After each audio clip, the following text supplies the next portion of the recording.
You know, like if I'm singing a fifth, it might be like oh, like breathy. Oh, and I'm singing the shuffle, it might be like ah, instead of like ah, like ah. You're going to point it because it's like a pointy note, right?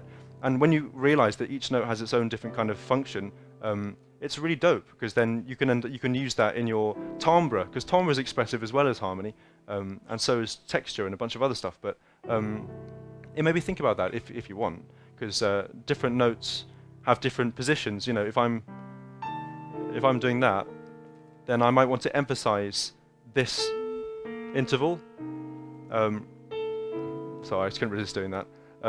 So because this is the spicy interval in the chord, I might want to record these notes kind of louder. I used to just turn them up or sing them louder in the mix, the notes that are important. I've since begun to double track notes that are crucial in chords, notes that are cool. Like for example, in a whole phrase, if there's a note that moves chromatically, like say, I wish I could play an example. That'd be so good, but I can't. Because I don't know my arrangements off by heart. But there's one bit in Pure Imagination where there's a chromatic line that goes through like 8 bars, and it's so satisfying. And I recorded that line twice because then the ear is kind of drawn to it. I mean, you wouldn't know, like you wouldn't think like, oh, he's doing that thing, you know, he's double tracked the chromatic line, but your ear is still satisfied by the motion of it just going up and up and up, and then it resolves on like the ninth, I think. It sort of goes, I don't know, it's just sort of.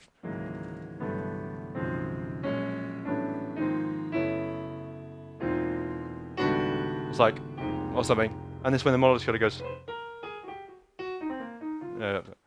But then it kind of ends on the ninth, and it's satisfying because the chromatic line is gone, it's kind of burrowed through all these harmonies, and then it's come out in the end and it's kind of been victorious, which is cool, as opposed to kind of the sad case of all those notes in the past that have not reached the same conclusion. Like if it ended on the flat 9, for example. Anyway. So, yeah, chromatic lines are strong.